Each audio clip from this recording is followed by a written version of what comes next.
everyone, and welcome to Journey with the Kellers. My name is Amanda Keller, and today we are going to be doing Salazar Slytherin's Sourdough out of the Hogwarts baking, or the Harry Potter baking book. So let's see. So I've already started part of this just because this had to sit for quite some time. So this is your what they call your sourdough starter. And this is supposed to sit for 24 hours. Now, mine hasn't exactly been sitting for 24 hours. It's only been sitting for about 14, only because I kind of ran out of time, but it does look like what they described that it would look like when it was done. So that's what matters.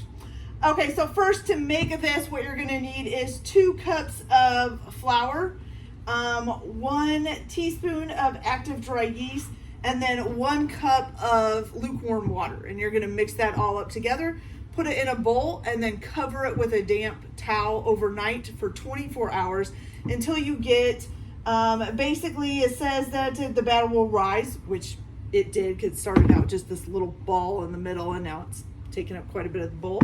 And then it'll also form bubbles on the top, which it did that as well. Okay, so what we're gonna do then is go ahead and add in some more flour here.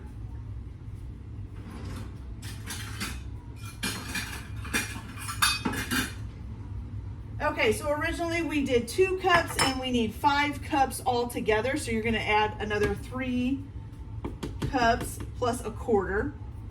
So 1, 2, and 3, and then a quarter. It's supposed to be bread flour, by the way. Okay. All right, and then you're also going to add in another 2/3 of a cup of lukewarm water.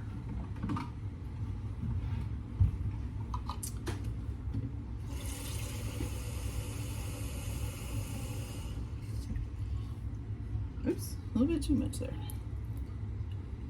There we go.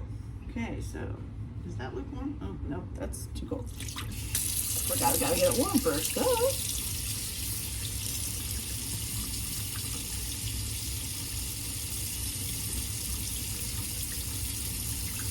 And of course, the water's going to take forever to warm up. There we go. Okay. All right, there we go. So 2/3 of a cup of warm water. And you're going to mix that all up. And it says that it'll be until you get a soft but not sticky dough. Okay? So let's get this all mixed up here. And then once you get it all mixed up, then you're going to go ahead and you can put it either out on your countertop, and you need to knead it for 10 minutes. I'm actually going to try it in my mixer this time, just because my hands are not doing all that great today. So we're just going to try to give them a little bit of a break. Oh, and if you wonder why my hands are, I have rheumatoid arthritis, so days where they're just not liking me. And I was de-weeding part of the yard today, so they're not feeling so great. Okay. So let's see if we can get this all mixed up.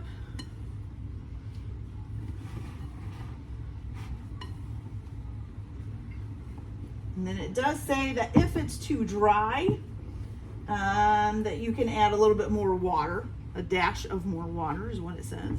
If it's too dry and crumbly. It does seem to be pretty dry.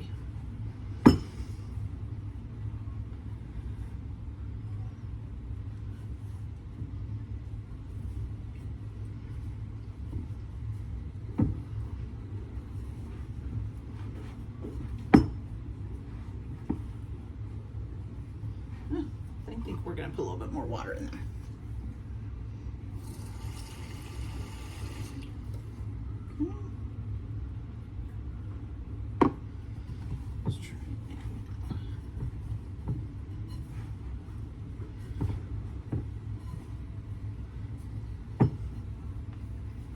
Alright, we're just going to try putting this in the mixer and see how it does.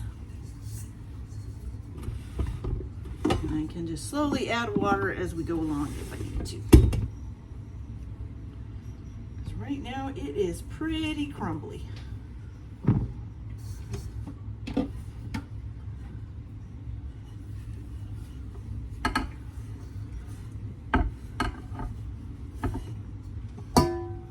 Oh, that's not good. The thing's falling off. Okay, there we go. All right, so I'm going to try mixing this up, and then I'll knead it for the 10 minutes that it needs until it gets elasticy looking and smooth, and then I'll be back to show you guys what to do next. So I'll be right back. Okay, so now that we've got that all done, now I did end up having to knead it somewhat myself on the counter. The mixer did a lot of it, but then the mixer just couldn't handle it anymore, so I had to go ahead and finish it myself. But it's nice and smooth now and nice and elasticy, and that's what you want. Okay, so basically what you're gonna do is you're gonna take a bowl now and just spray it. This time using spray oil is great because you're not heating it up. And you're gonna just plop it in the bowl and then cover it in plastic wrap or saran wrap or whatever you want to call it.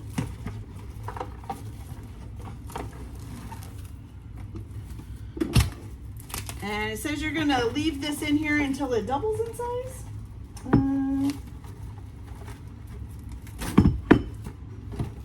Yes, until it doubles in size, which says should take about 2 hours. All right, you guys, so we'll go ahead and leave this sitting. And you're supposed to kind of put it in a warm place. This is probably, my kitchen's probably the warmest place since this is where all the heat is. So we'll just leave it sitting in here for 2 hours. Let it rise, and then we'll be back when it's ready to go. All right, we'll see you in a little bit. All right, you guys, so now that this has been rising, and it actually has only been rising for about an hour, but it got big fast, so that's awesome. All right, so we're gonna go ahead and open this up. And the one thing that you're gonna need to do is find some kind of tube. I got like a mail tube, it's like a short mail tube. You're gonna need to cut one into a 5-inch piece and one into a 2-inch piece and wrap them in aluminum foil, okay? And then what you're gonna do is you're gonna punch your dough down, and then you're gonna take it out of the bowl and you're gonna save about 2/5 of it. So let's say if we did 1, 2, 3, 4, let's save this part here.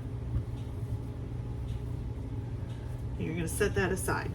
And then this part, you're gonna roll out, okay, to be a 40-inch long thing, a 40-inch long, basically just cylinder thing. So you're just gonna roll it back and forth and be stretching it along as you go. And then one of the ends you wanna make pointy, like a tail, okay? And so, and then if you're doing this, and it happens to, you know, come to a part where it's not really rolling out anymore, it just kind of stops, it just keeps springing back to where it is, then just give it a few minutes to rest and then go back and start rolling it again. Sometimes it just needs a minute or two to rest. Okay. This part down here seems thicker, so let's get that one going.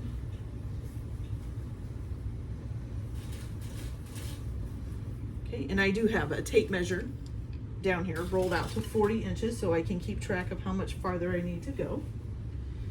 Okay, let's roll out some more in the middle. Okay, good, good, good. This one going into the tip for the tail.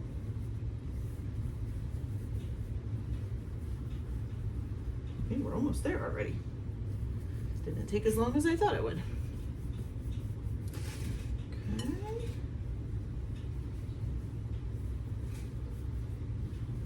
Almost.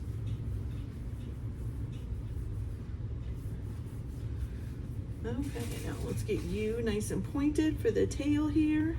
There we go. Okay, let's make sure it's 40 inches. And it is. Awesome. Okay, so then the next thing you're gonna do is that other piece that you have. Let's see, does it want me to put this on the baking sheet first? Yes, okay. So then you're gonna take a baking sheet.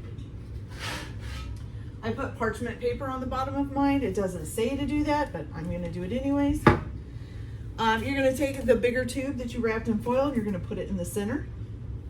And then you're gonna take this little end, which I think needs to be a little bit thinner for the tail. Snakes' tails are pretty thin. So let's make that a little bit thinner. Okay, there we go. Let's see, it says,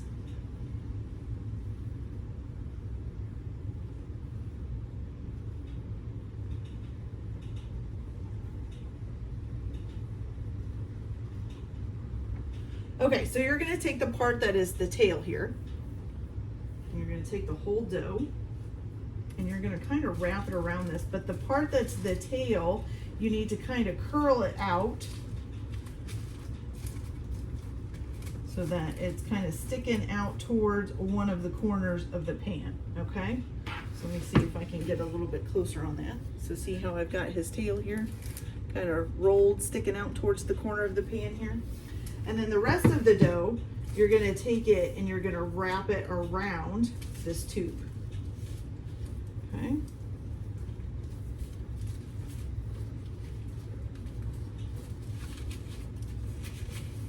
Okay. Make sure, there we go. And let's see, okay.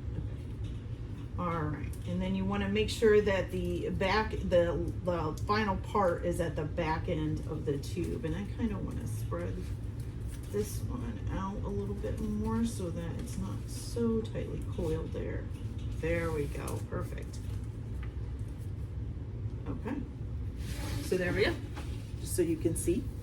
So we got his little tail right here, and then we've got it kind of wrapped around the tunnel. So this one is where the tail is at, and then you got it coming up a little bit on top of each other, okay? So there's that.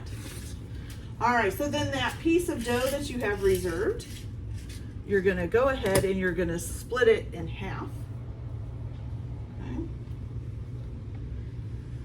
And you're gonna take one half and you're going to roll it out. How many inches does it say, 12 inches? Yes, to 12 inches, just like you did the actual snake here. So let's get this a little bit more in a longer shape here. All right, of course, got my tape measure to 12 inches again, so I can kind of keep track here. Okay.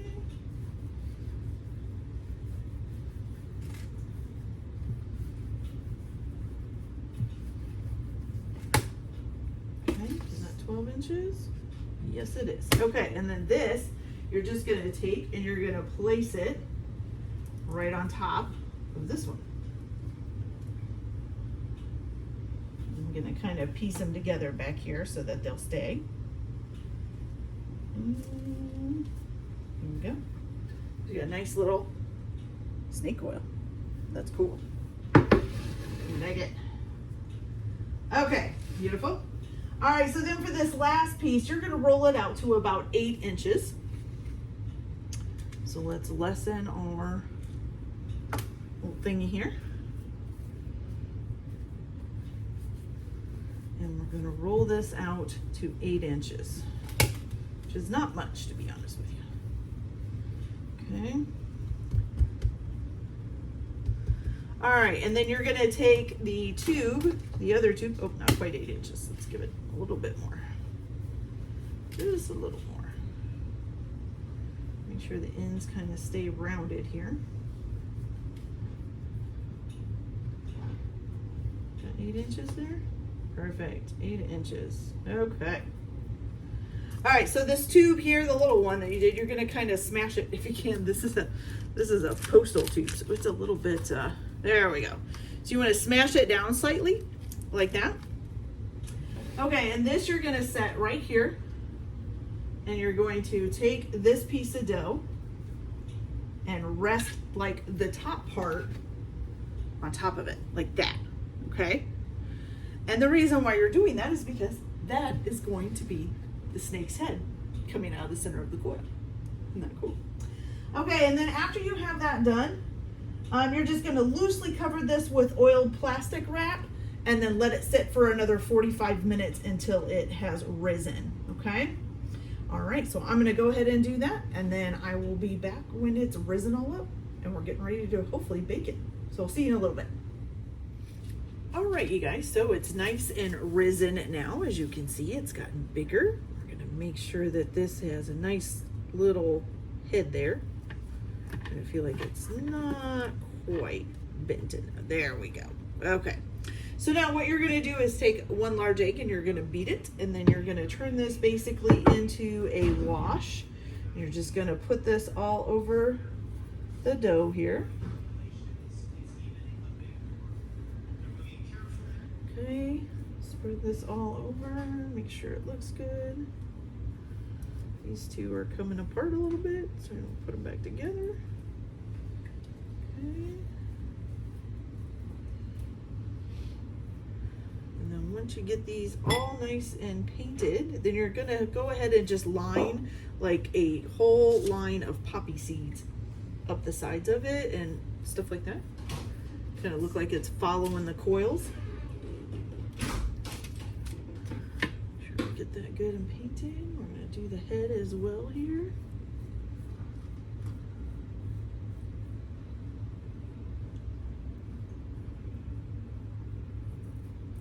Okay, there we go.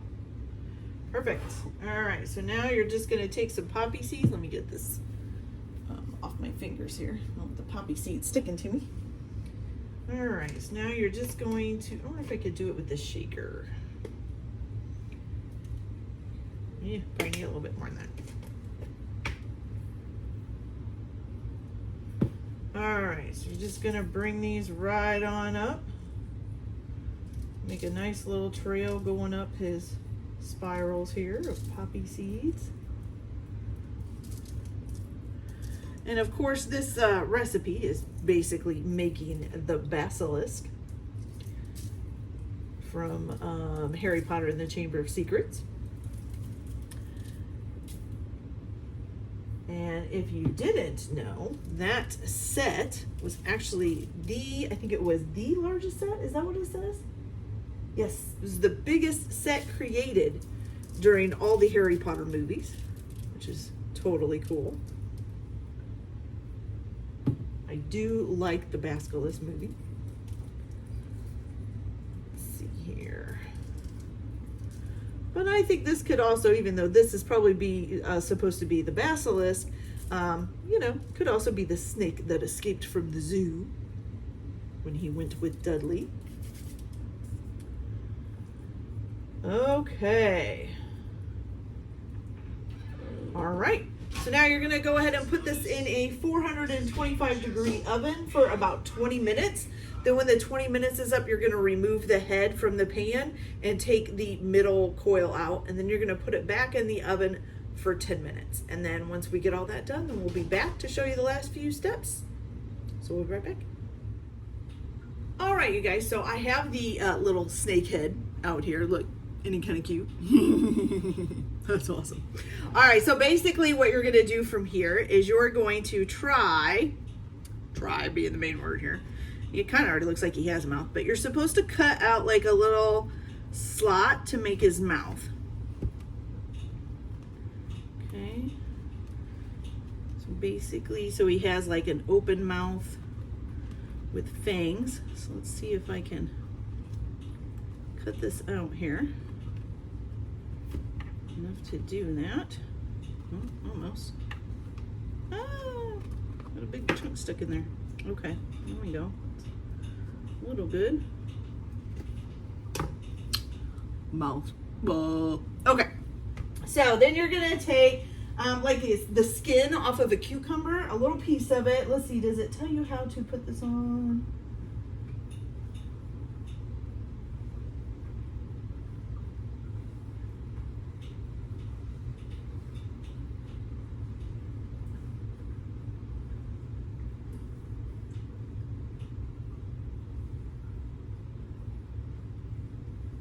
Okay, so yeah, so this is basically going to be like your little forked tongue. So you just, you know, use a little skin of cucumber and put a little fork in the end of it. And that's going to go basically in here and have it sticking out of his mouth. Okay, and then at the top, you're just going to put 2 little holes in here with a knife. And then you're going to take pieces of little almond slivers. Probably make them a little pointy. And hopefully just shove them up in those holes you just made. Snake's teeth go this way, not that way. There we go. There's one. And here goes two. Hopefully they'll fit snugly. Oh, yep, there we go. Okay, two little fangs and the fork tongue. It's kind of funny actually. Oh, his tongue fell out. All right, then the other thing you need to do is to draw on some eyes. Now it says you can use food dye. I also have these edible color markers. So I'm going to use those. And you need it in green. And the body should almost be done here.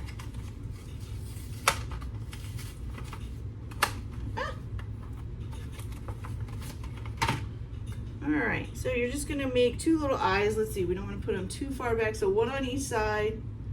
Just make two little eyes, fill them in. Something like that, okay? And put one on each side of his head. This is a very fat-headed snake, but that's okay. The basilisk was kind of a fat-headed snake, so that works. Okay, two little eyes. All right. So now, we're gonna stick his tongue back in there. Now let's go see how the body's doing here real quick. We can pull it out. Oh yeah, I think she looks done. So let's get a thing to put it on because the pan's gonna be hot. All right.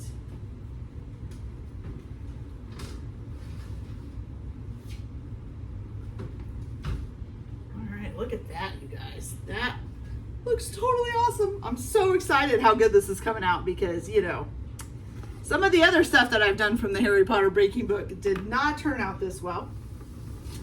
So let's move this down a little bit so you guys can see it closer up. Make sure everything's out of the way here. There we go. Okay, so once you have this all done, what you're gonna do is just stick the head in the center, like so. And then I will show you guys a nice little close-up. Look at that. Isn't that cool? That is so awesome.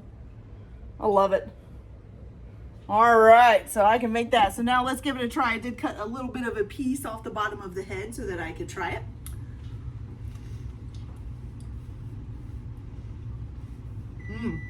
It's very good. Nice and moist. Very soft. The crust is just crunchy enough, but not too crunchy. Fantastic. All right, you guys, so that's it for today. This is our, what was it called? Slytherin? Oh, Salazar Slytherin sourdough. Came out beautiful. I'm so excited. All right, we'll see you guys later. Happy cooking. Like and subscribe if you like this video. Don't if you don't want to. Have a good night or day. Bye.